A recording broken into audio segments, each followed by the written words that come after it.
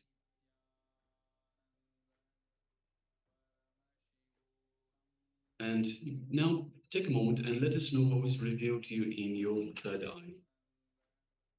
Meanwhile, we welcome some participants that have just recently joined us. We have Ma Yan Hong, Nityananda, and welcome. We have Ma Amrita Bandini, Nityananda, and welcome. We have Ma Kaili Wang, Nityananda, and welcome.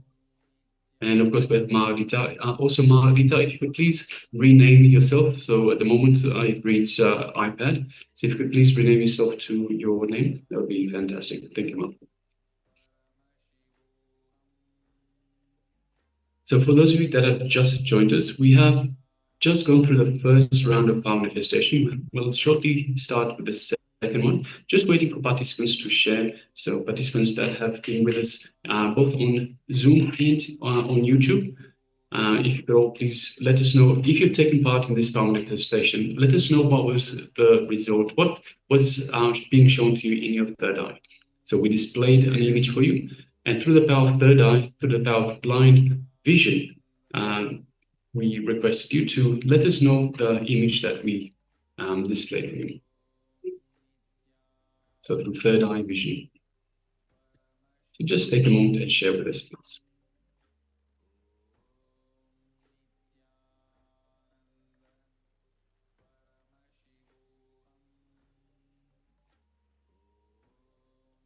Third eye powers manifest from the space of oneness with Paramashiva, space of oneness with Swamiji, who is the incarnation of Paramashiva himself.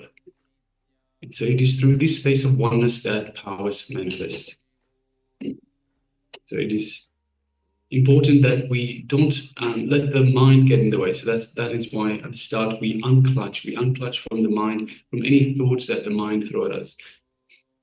The mind is of the ego, which is our false self. So our true self is Paramashiva. We are Paramashiva. That is our true self. The mind will only get in the way. That's why we go on and unclutch. So we get to that space between the thoughts, between two thoughts, that is called akshana. By unclutching again and again, we make this space longer and longer and longer, this gap between the two thoughts. And it is in this space that we reach Paramashiva. This space we have, the space of oneness, in this gap between. I welcome you all with my love and respect. Let you all open all your three eyes. Om Nityananda Paramashivoham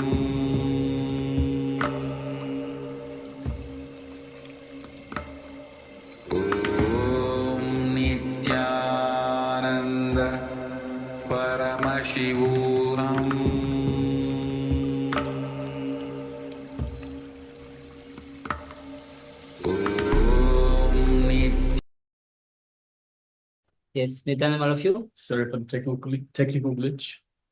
So you can start sharing. Mahaparashakti has already shared. You can start sharing your revelation of the picture that we had displayed.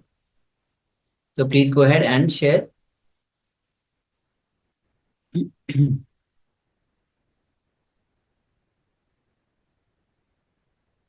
It's also requesting all the participants, if you haven't got your camera switch on, requesting you to please switch on your camera and be available in the camera frame, and of course be available to yourself. All right, so we have Ma Suganyana, we have Ma Nitya Chakra Raja Swarupini and Ma Nitya, Nitya Paramashakti again. Yes, so requesting Ma Suganyana and Ma Chakra Raja Swarupini to please turn on your cameras and be available in the camera frame itself.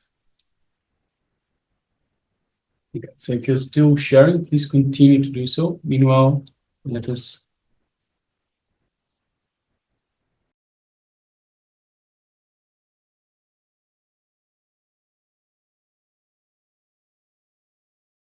Sure. Understand that every time that you manifest the powers, Parashakti shares a big tree in the middle of the photo, green, brown sunlight.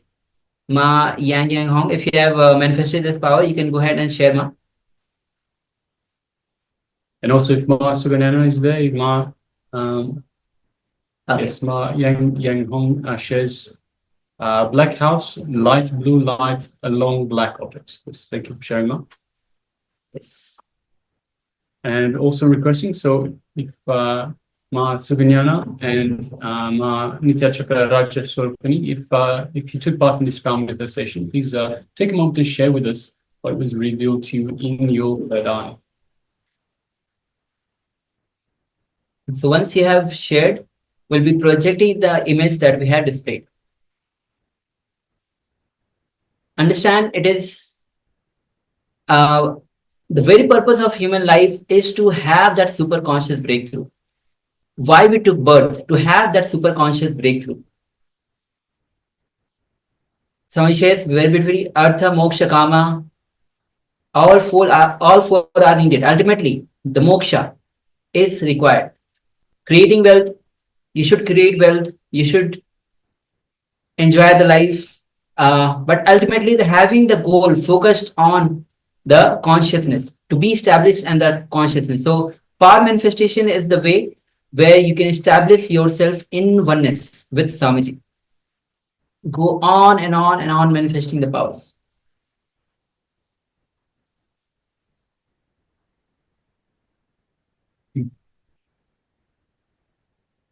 All right, so if you're still sharing, please continue to do so. Meanwhile, let us go to the verification stage. We'll be projecting the image that we had displayed.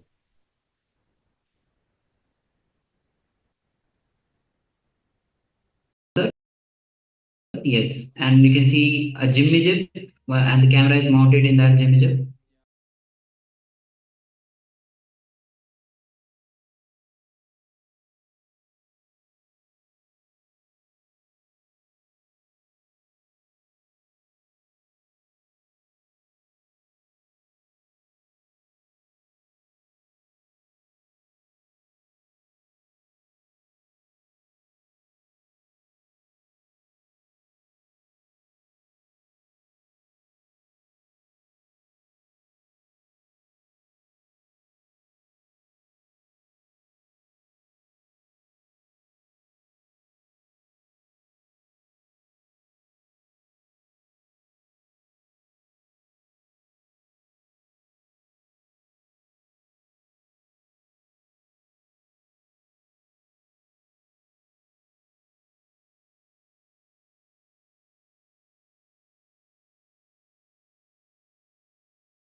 All right. So with this, now we'll be entering into today's segment, which is going to be on relationship.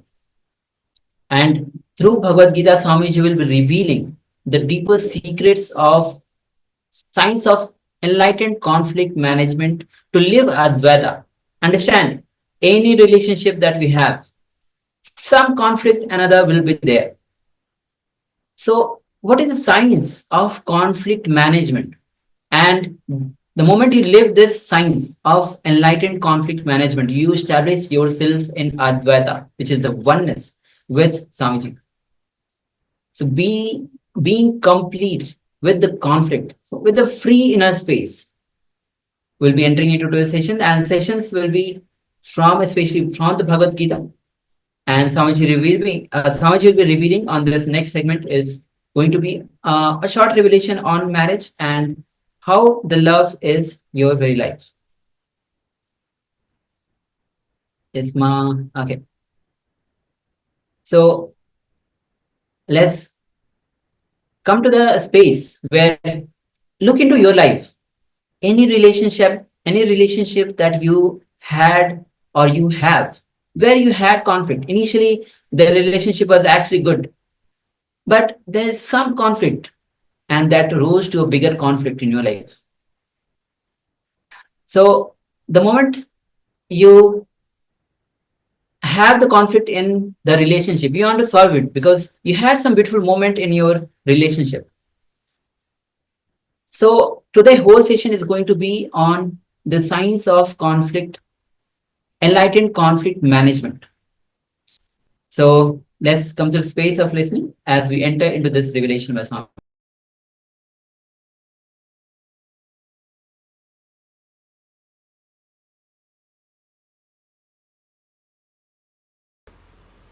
Is the concept twin souls or soulmates true? Oh. My favorite subject, marriage. There is no such thing as soulmates. When you are in love, you feel as if the other person is a fulfillment for you. And he also feels you are a fulfillment for the other person. Just have everything will come out right. I always tell people, love is blind, marriage is eye opener.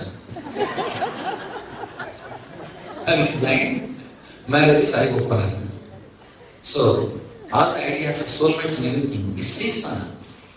It is only seasonal. It is not eternal. Soul does not need any second person to be in bliss. By its own presence, it is all fulfilling and enjoying and exploding. What is a relationship without expectation? I tell you, without expectation only real relationship can flower. Somebody asked me, in America, just like this I was telling, somebody asked me, Swamiji, I am afraid of marrying. Under what layer the fear of marriage comes? What is the layer under which the marriage comes? I told them, marriage comes under all the 4 layers. First thing is the fear of losing the status. Somebody asked me, Swamiji, people say that marriages are decided in heaven. Is it true? I tell them, I don't know whether it is decided in heaven or not. But after that, people live in hell. That much I know. After that, people live in hell. You are talking a lot about marriage and joking about wives. Would you ever get married and have a family? After all, you said at age 14, 21, 28, lamas are allowed to marry. What about Swamis? Now, Swamis can marry at any time, no problem.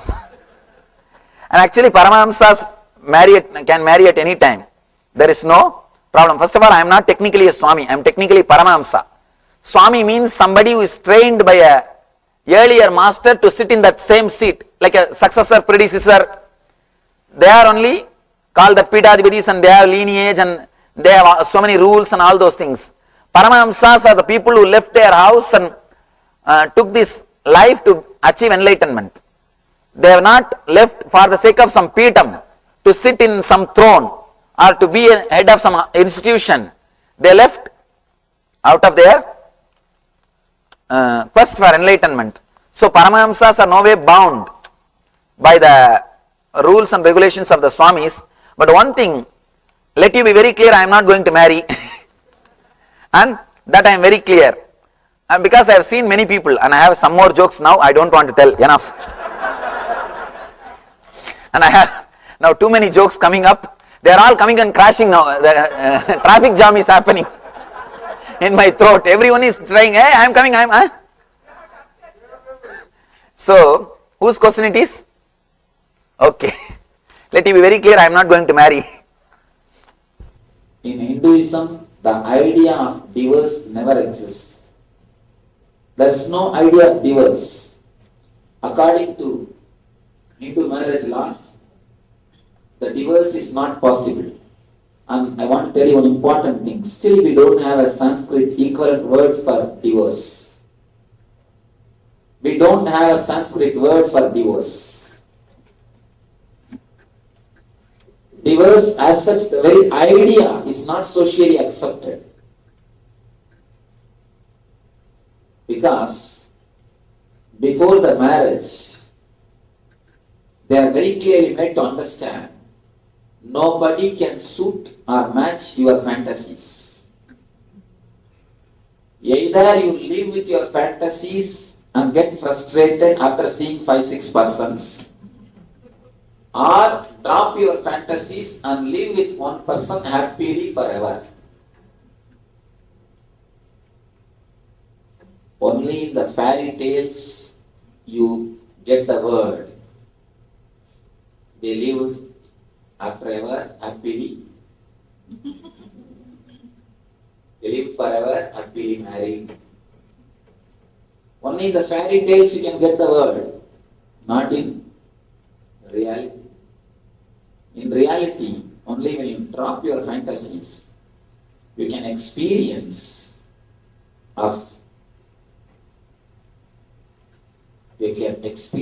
what I call Brahmacharya.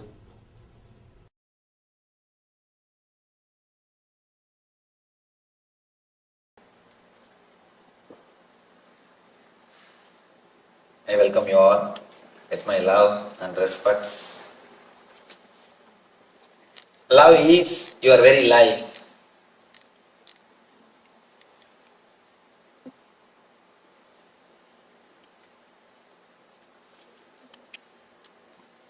It's beautiful. After the Viswarupa Darshana, showing the cosmic form, giving the experience of cosmic consciousness,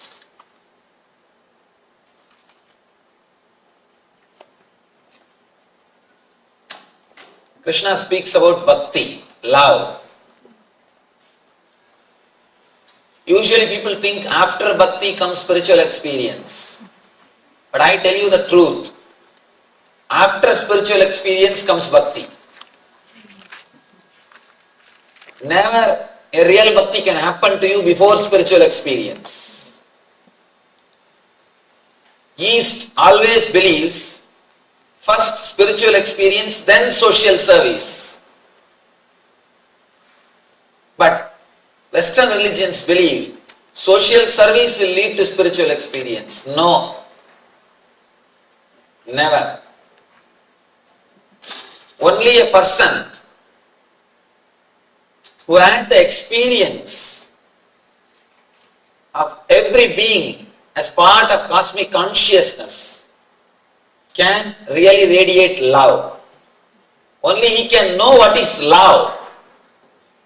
Nobody else can know what is love.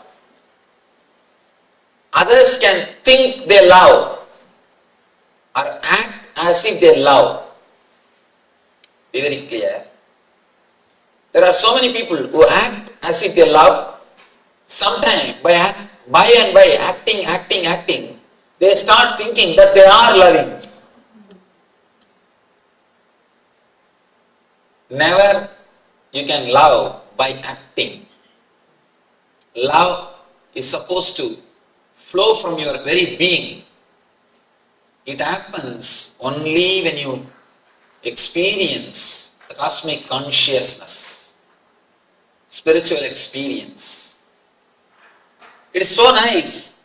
Krishna puts the whole thing step by step.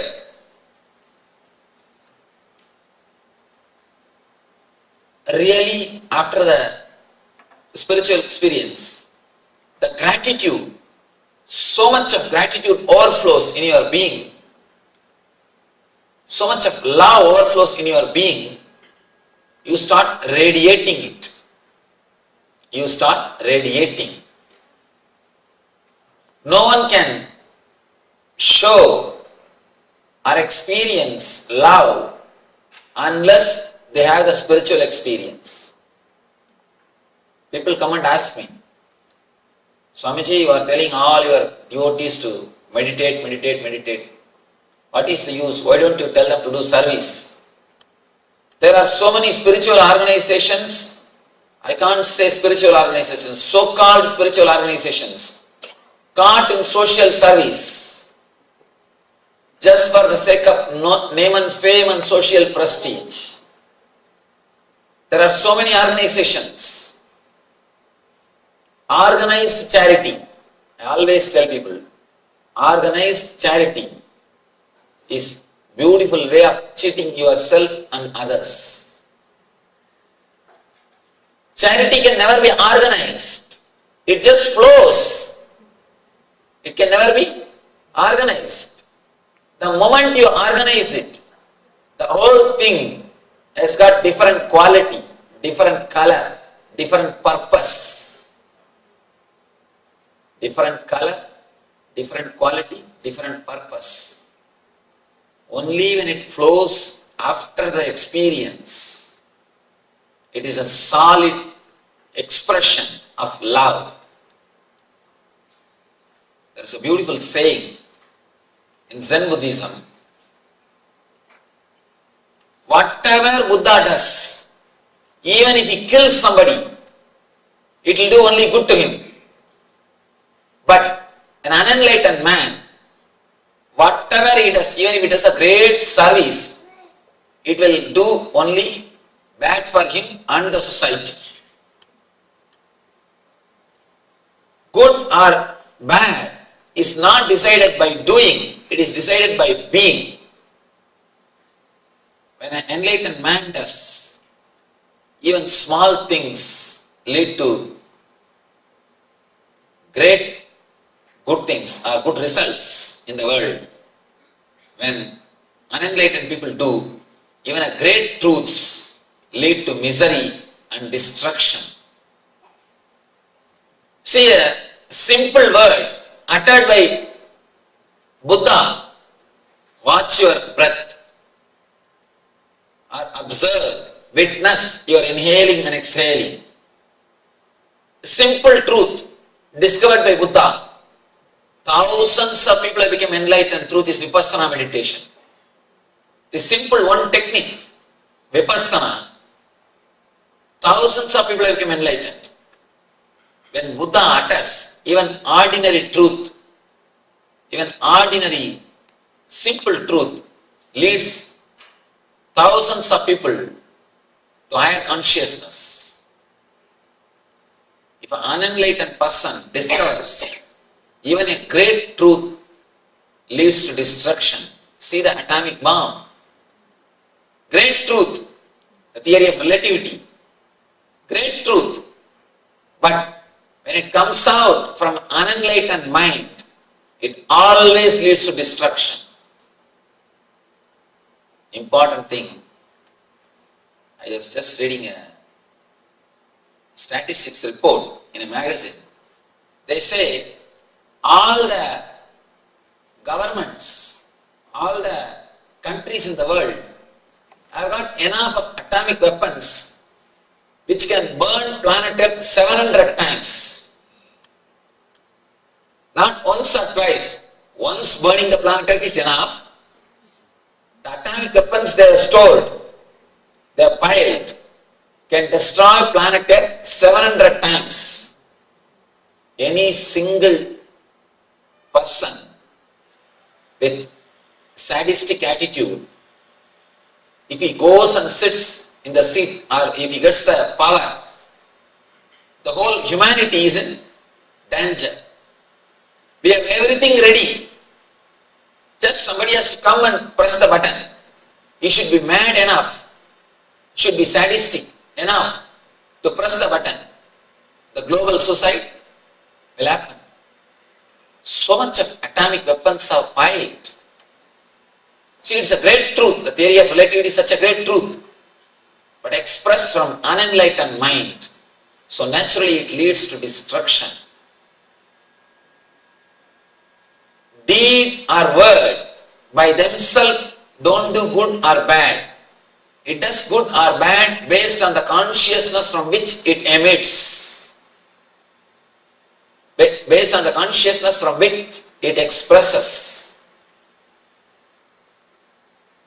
Only after the experience you feel the gratitude. It's your solid experience that every living being is God. You start radiating love. Your very being becomes love. Krishna starts the Bhakti Yoga after Visurupa Darshana Yoga. After that experience, he starts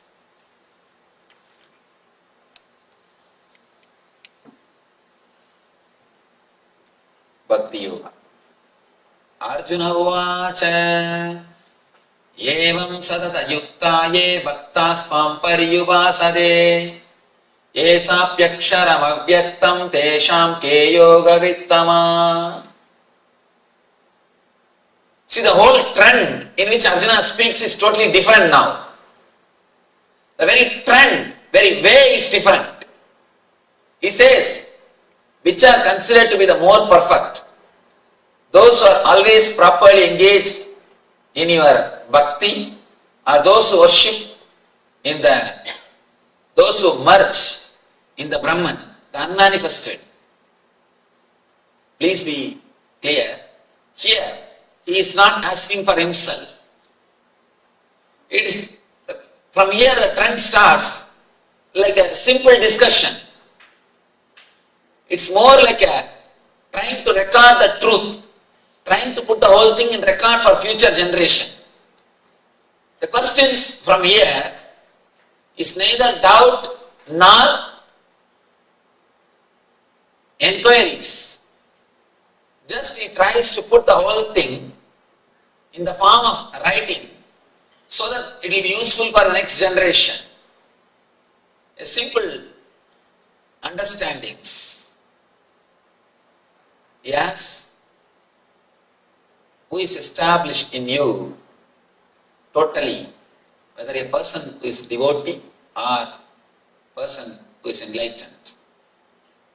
Two things. The religious people or so-called religious people always confuse this sloka, giving the meaning of Arjuna is asking whether worshipping the form or formless, which is right one. But I tell you that is not the way Arjuna is asking. If you see the answer of Krishna, you can understand that is not the way Arjuna is asking. Arjuna is asking, is it good to be established in the same consciousness or to express the love and gratitude which is created by the conscious experience to the whole universe, to every being. See, when you get that spiritual experience, some people stay in that same experience inside, that's all. With closed eyes only they can see God. He is asking, that type of person is great, or a person who opens his eyes and sees God in every being, he is great.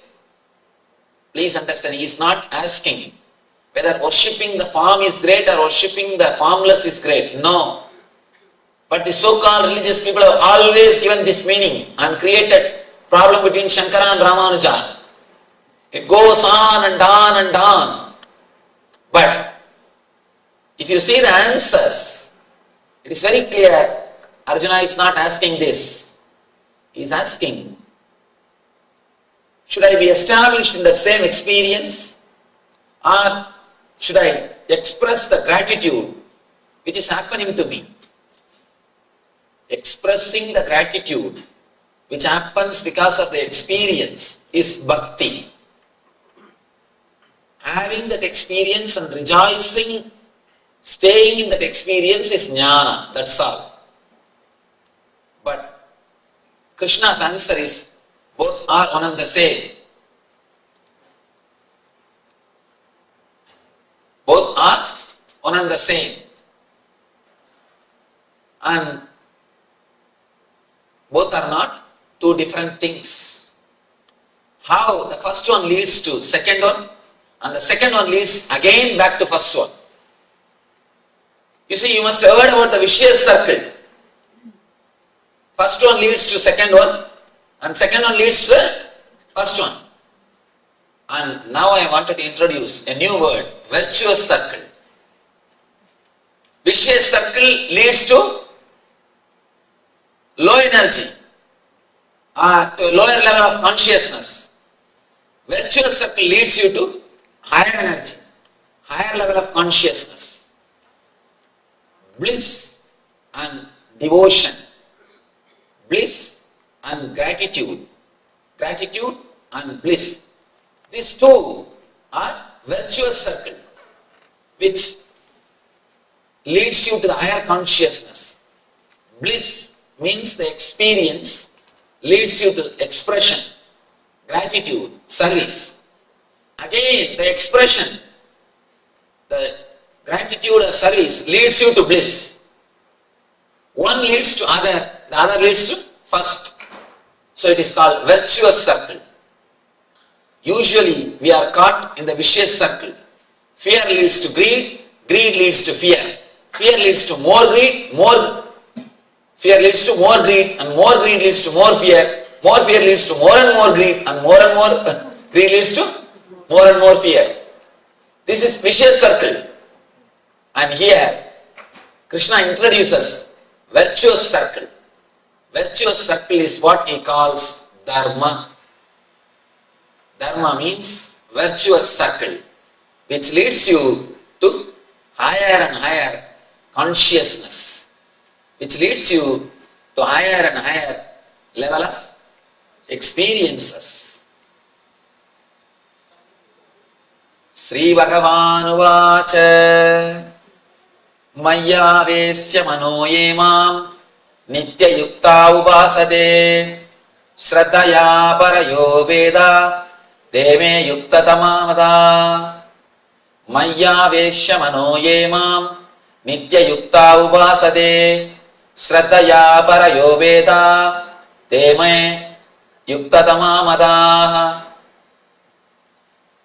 Bhagavan says, those who fix, those who are established in the consciousness which expresses the gratitude, bhakti, are always engaged in me. And the transcendental faith means the experience which they undergo at the time of cosmic experience, both are ultimate. Of course, there are so many people who translate this text. Now I have to tell an important thing. Sanskrit is such a beautiful language. You can make any meaning out of any word. That is why so many thousands of commentaries on Gita is possible. But still Gita is new. No other book is commented by so many masters like Gita. But still Gita is new. Each one tries to give their own meaning. Again and again I insist. A person who is not experienced, if he starts speaking, naturally he will be in trouble, and he will be creating trouble to others. How blind leading blind leads both of them to trouble. Same way, a person without experience, when he translates or starts, he automatically does something called text torturing. Understand this small example. Here I am putting some diagram and explaining to you. After few days, you are presenting only audio CD to one of your friend who has not attended the lecture. How much he can grasp? He cannot. Because so many things are there in the diagram. I am explaining through a picture. If you are here seeing and listening, you will be able to, even then it is very difficult to grasp the truth, to understand it as it is. And if you are just giving an audio CD to some friend who has not come, who has not attended the program, how much he will be able to understand? Same way.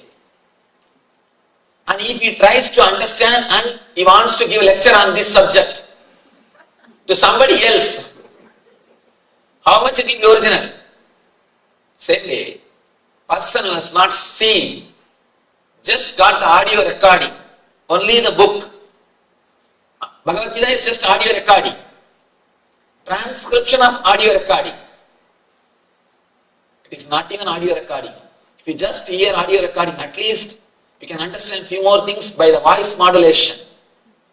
Here even voice modulation is not there. It's a transcription of audio recording. How much can you translate or interpret? That's the reason Vivekananda again and again emphasizes, don't read or listen anything which is expressed by a person who has not personally experienced. First thing he says, first thing, don't bother what he is speaking, bother first about who is speaking. He emphasizes on the personal experience. Here Bhagavan says, Maya Veshya Mano Emam Nitya Yukta Vasade Shraddhaya Parayo Veda Deme Yukta Tamamata. Those who express their experience as devotion, see that word upasate, upasana. The word upasana can be translated in many ways. When you see the divine in everybody, whatever you do is upasana. When you see the divine in everybody, whatever you do is upasana. Please be very clear. When you don't see the divine in everybody, you can't see divine in any statue or in any master. First be very clear. If you don't see divine in living beings, you can't see divine in a God or in a guru. Somebody goes to Ramanuja. Ramanuja is a great master.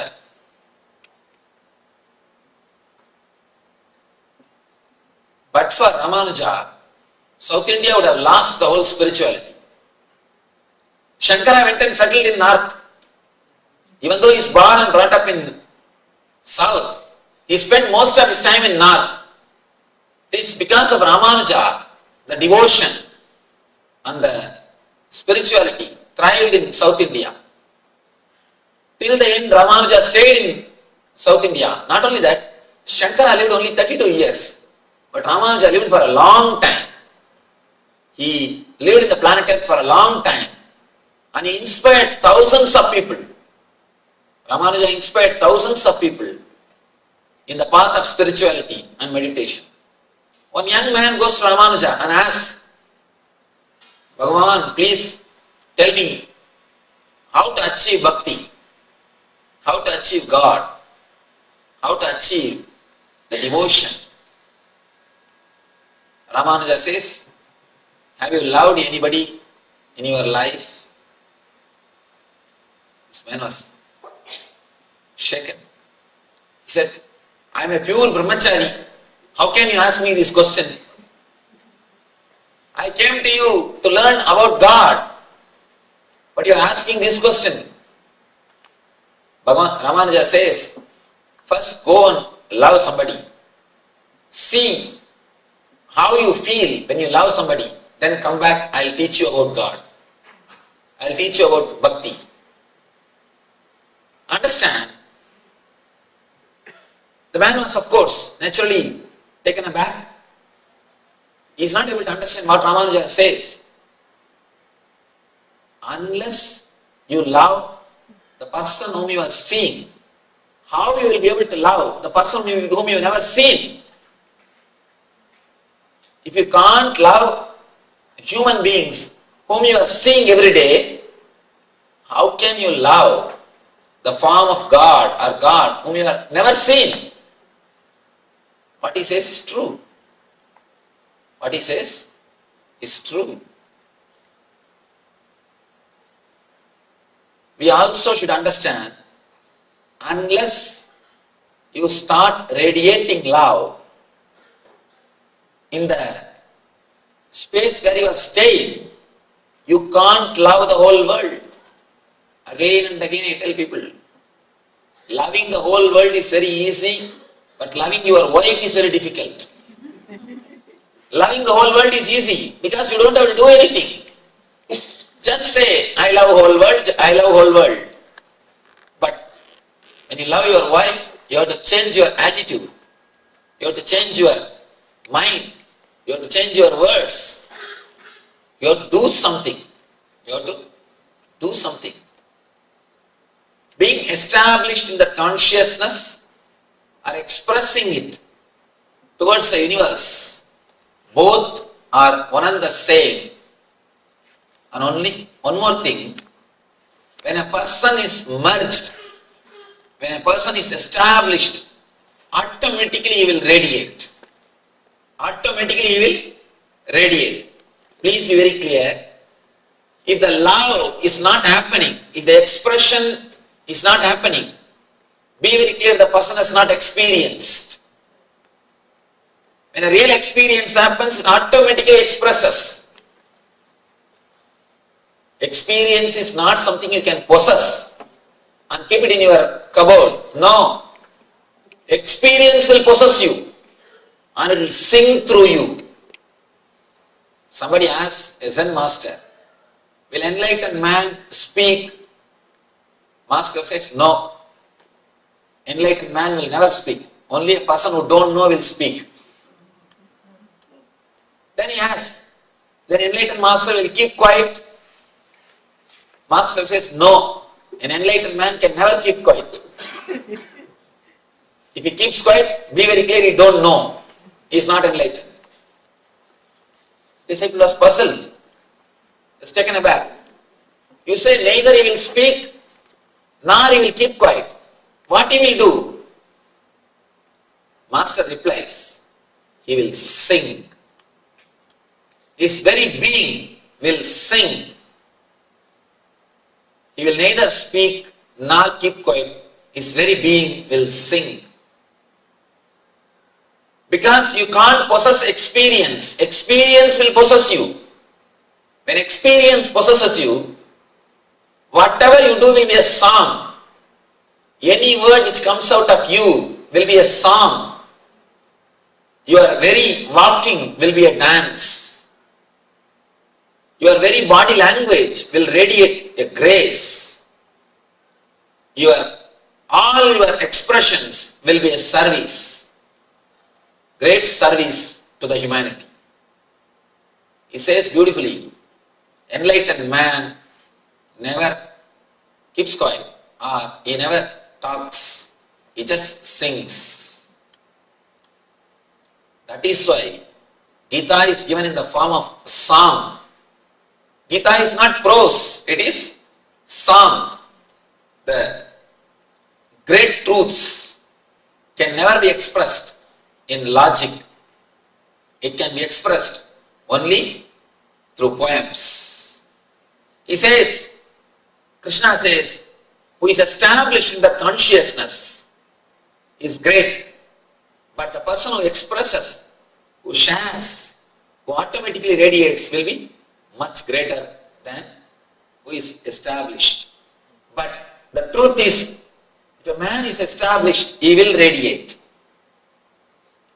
He will radiate. Let me tell you a small story from a great devotee, Bhakta, who lived in Varanasi. He's a great Bhakta of Krishna. He had a small Bhagavad Gita book. Every day morning, he will take bath in Ganga, recite the Krishna's message, Bhagavad Gita, with all his devotion. Whole day he will be sitting and meditating on Krishna. He is continuously in the ecstasy of Krishna. He is just radiating Krishna Bhakti.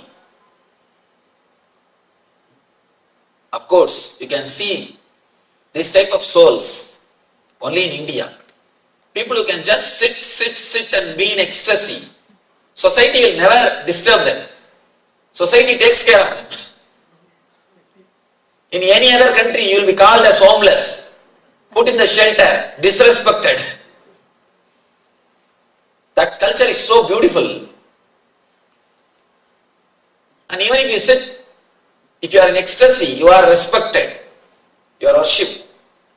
And this person, he is in ecstasy, always singing Krishna's name in the Krishna Dhyana, the Leela Dhyana, in the Krishna Smarana. He is lost. One day, a beggar comes to him and asks, "Oh Swami, please give me something. For last 3 days I have not taken food." Now big difficulty. Because he himself is a beggar. And he has got only one property with him, that Krishna, the Gita book, that's all. Nothing else is his property. He has nothing. And he is always in ecstasy. If somebody gives, he eats. Otherwise he is singing the Krishna's name. His only property is that book, the Gita book. And this guy comes and asks, "I have not taken food for last 3 days, please give me something." He feels very bad and he looks this side and that side, nothing is there. Only one thing is there, that is Bhagavad Gita, which is preserved or worshipped for last so many years. That's the only property that is almost like a god for him.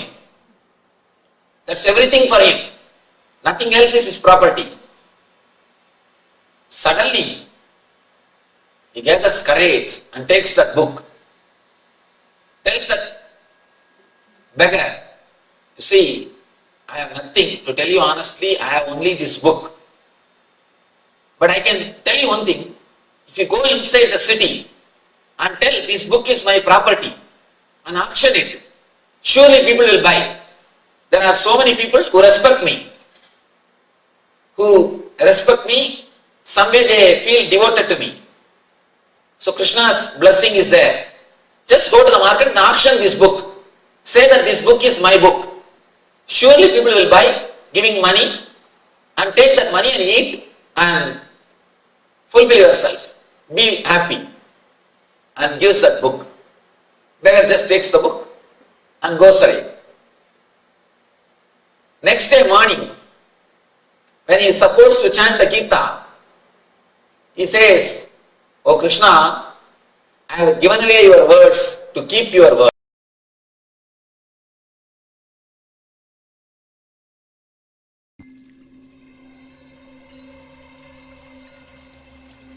I welcome you all with my love and respect. Let you all open all your 3 eyes. Om Nityananda Paramashivoham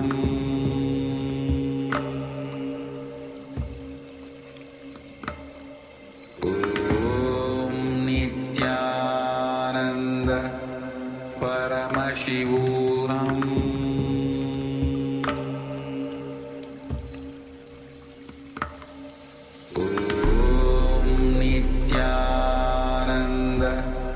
Paramashivoham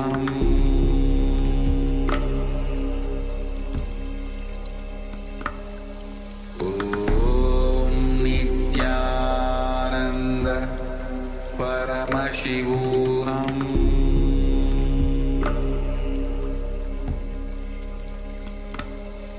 Om Nityananda Paramashivoham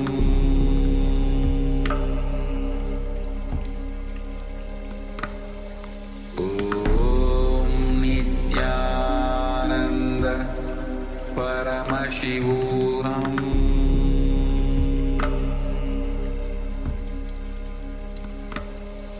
Om Nityananda Paramashivoham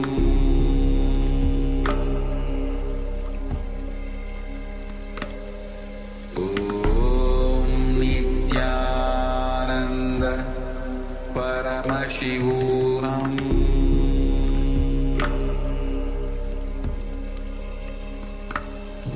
Om Nityananda Paramashivoham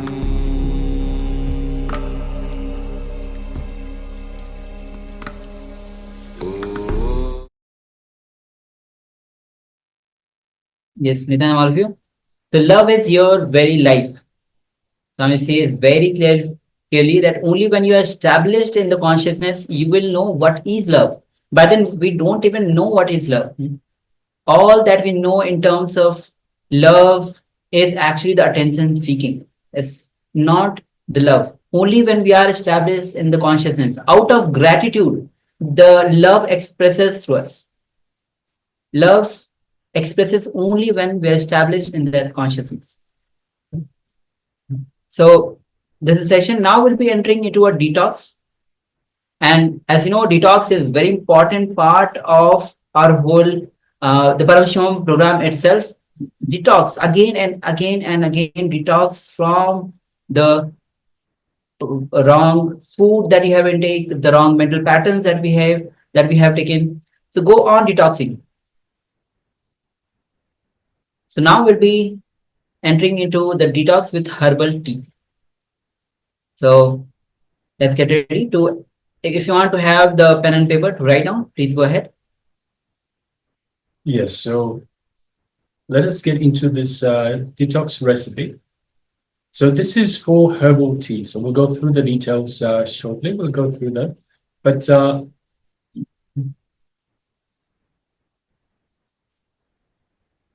Ms. Nityananda, sorry for the technical glitch. So let us get into this detox recipe for herbal tea. So understand this herbal tea is ideally had late in the evening. So about 2 hours after a meal, on a light, empty stomach. So make sure that your stomach is no longer full. It should be light, empty stomach. So roughly about 2 hours after the meal, but just gauge, just have a feel of your stomach and see is it light and empty. If not, then you need to empty the stomach. You need to get it more to a light feel for the stomach.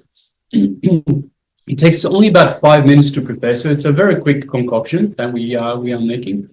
And in this recipe, it is 1 cup. So we're doing for 1 cup. So if you want to make for more than 1 cup, then just multiply by however many cups you would like to prepare for. And understand this detox recipe is from Ayurveda itself, and it goes as such. So bring any combination of cedar herbal leaves. So we have a number of different leaves as options here. There's Adimaduram, which is licorice. We have Lankani, which is false daisy. There's Ponangani. There's Karpuravali. And there's mango leaves or even tulsi leaves. So a combination of any of these, you can have it even one by themselves or a combination of any of these, and boil these in water, in 1 glass of water. So 1 glass of water plus a combination of these leaves. So let me go through the leaves once again. Actually, let's display this slide for your reference. You can see and you can write it down.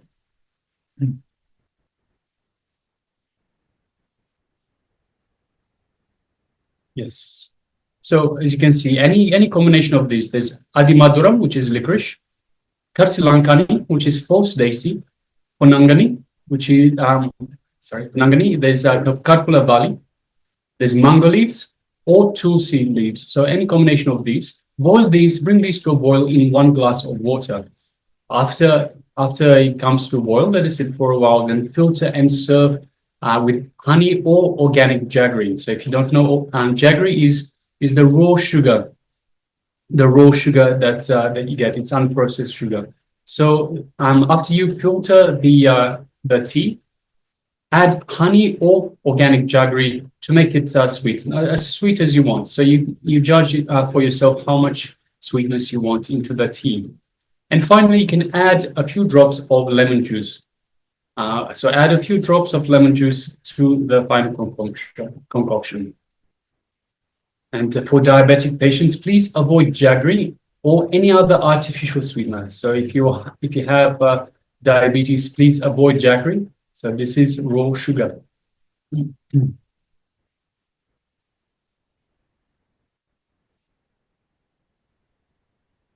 To be a dhira, able to discriminate the authentic and inauthentic.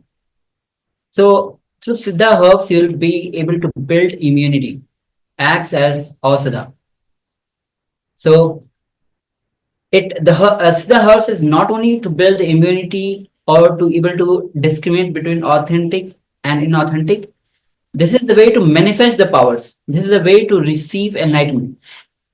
Actually, in various, if you go through the various rishis have used the herbs to manifest the powers and to receive enlightenment. For a clean stomach, the Siddha herbs helps in problems of acidity or gas, when constipation. It helps in hydration. So it helps in various ways to cleanse the stomach. Next is for cleansing the straight vision.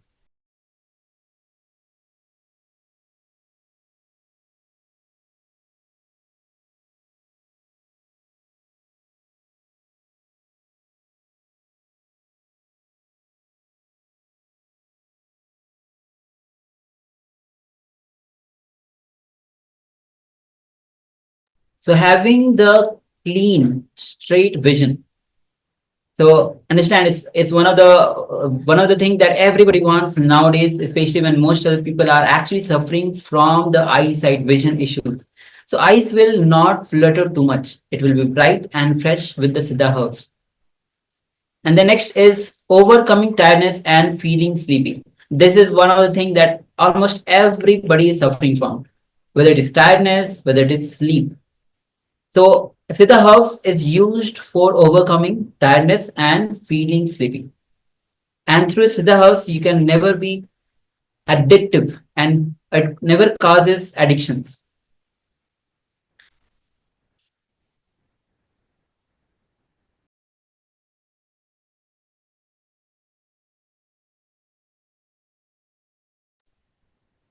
All right, so just displaying once again the detox recipe. So just in case you haven't had a chance to write these down. So just going to give you a few minutes to write these down. So let's begin.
So now you can relax from after writing this detox process. Understand detox of any kind is very important part of the spiritual practice.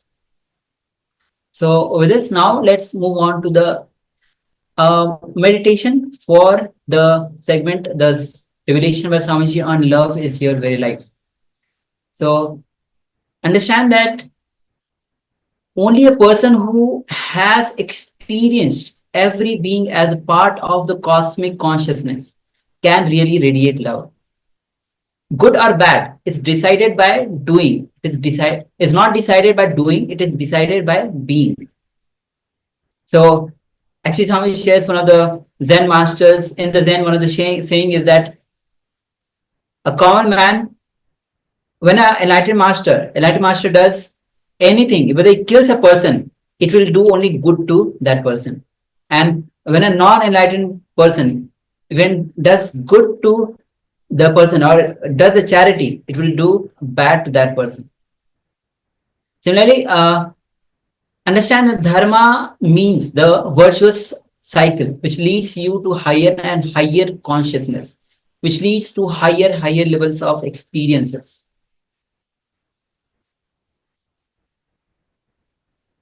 All right, so let's now enter into the meditation itself. Let us sit comfortably and close your eyes. Now focus on your heart region. So just in the middle of the chest, your heart region. Exclude everything else. Focus only on the heart.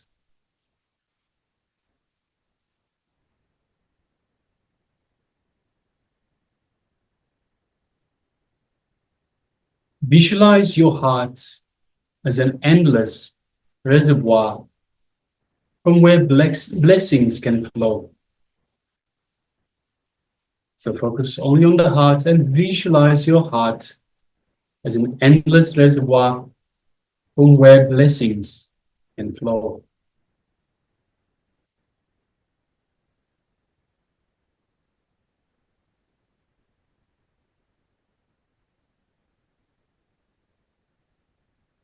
Feel every heartbeat deeply. Let every beat resound throughout your body. So feel every heartbeat deeply.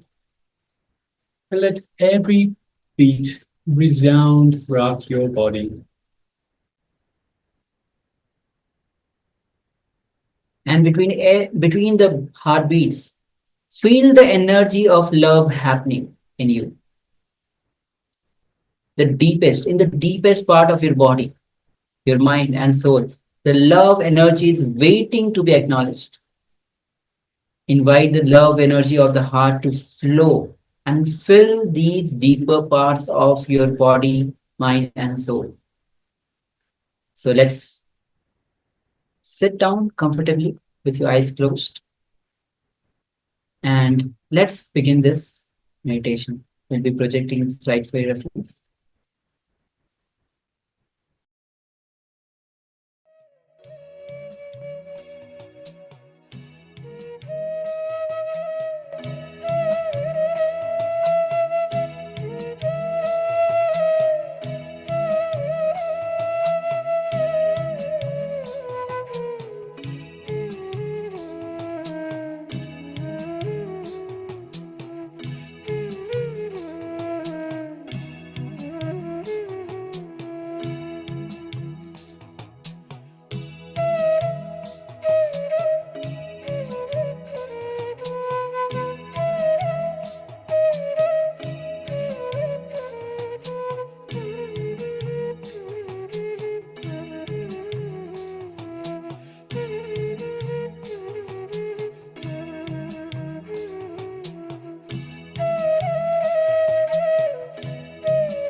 Now, slowly, very slowly, you can open your eyes.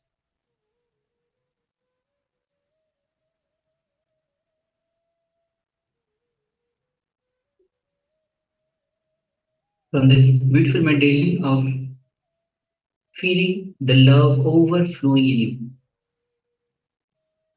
you. So only when you are in the space of pure oneness, love starts overflowing through you. Now you can relax from this meditation. Now we'll be having this round as the power manifestation.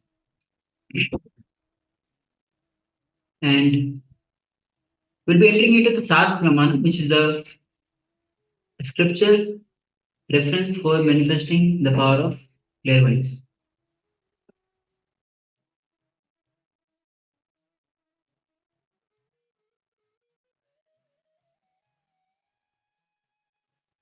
And before we enter, we'd like to welcome Sri Nitya Lingotwan, who has joined us. Nityananda. And also, Ma Amrita Vandani, we have sent message in the Zoom chat. Yes, Ma, please check your message. All right. So the Sas Pramana for the power of clairvoyance is from Shiv Samhita, chapter 5, verse 86. So the verse goes as Jnana cha pratimam tasya trikala vishyam bhavet durat shruti durat drishtihi swechhaya khagatam rajet. Bhagavan Paramashiva says he gets immeasurable experiential knowledge, knows the past, present, and future times, has dura drishti, has a dura shruti. Dura shruti means power to listen at anything to anything at far of great distance. Then dura drishti, power to have direct vision of anything at great distance. Anywhere, khagatam, power to walk, move in the air by own will, like a khaga. Khaga means flying bird. And abilities to speak on any unknown subject, omniscience. So let's get ready to manifest the power of clairvoyance. Yes, for this power of clairvoyance, we will be looking at an image, and we'll request you to scan us and let us know the image that we are looking at. So let us know the details of the image that we are looking at. So similar to how you scan through the third eye for seeing blindfolded, this time instead of you having the image, we have the image. So we have the image, and you scan us to see the image that we are looking at. So let us get ready for this power manifestation. So requesting everyone to sit comfortably with the head, neck, and spine in a straight line. If you wish, you can close your eyes. And let us just unclutch from anything of the outside world. Any distractions, any messages. Unclutch from any worries, any fears, any thoughts that come up as well. So unclutch from anything of the inner world as well. Anything your mind throws up, any thoughts, just become a witness. Just the way it comes up, let it go back down. Don't get involved in it. Don't entangle with it. Just be a witness. Just witness it as it comes up and goes back down. Again and again, come back to the space of unclutching. Unclutching again and again. Until we reach a space of restful awareness.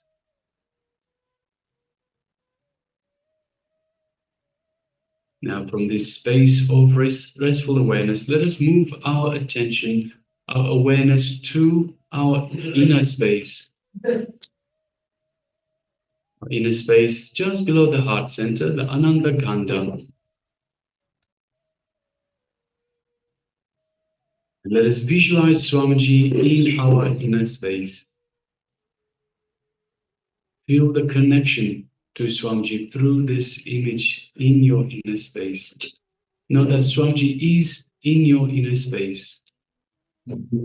Just the very thought of remembering, the very action of remembering Swamiji in your inner space invokes the Master. He's there with you in your inner space. Feel his love, his compassion, and his infinite grace just showering upon you in your inner space. And feel his energy flowing throughout your entire body, from head to toe, reaching out to every cell in your body, every cell feeling energized, awakened, and rejuvenated. Just take a moment and feel the space of oneness with Swamiji. You are one with Swamiji. It's just you and Swamiji in your inner space, in oneness. Nothing else is reality. Anything other than you and Swamiji in your inner space, unclutch from it. Just enjoy the moment being in oneness with Swamiji in your inner space. Now, from this space of oneness, let us bring our awareness to the third eye, just in between the eyebrows, the Anya chakra. And let us just gently look through our third eye into Swamiji's third eye. And as we do so, we feel a connection, an energetic connection.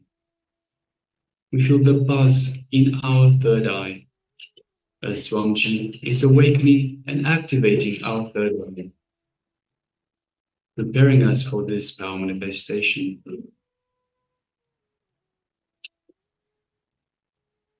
Now let us start chanting the Mahavakya. Om Nityananda Paramashivoham.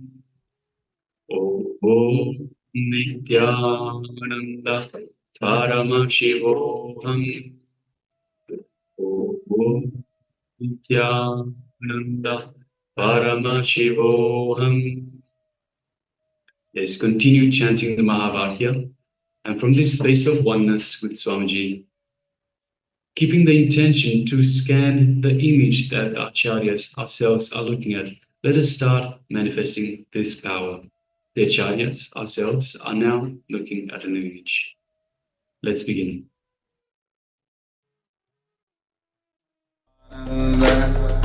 Paramashivoham Om Nityananda Paramashivoham Om Nityananda Paramashivoham Om Nityananda Paramashivoham Om Nityananda Paramashivoham Om Nityananda Paramashivoham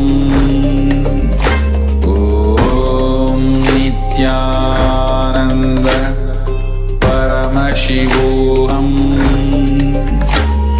Om Nityananda Paramashivoham Om Nityananda Paramashivoham Om Nityananda Paramashivoham Om Nityananda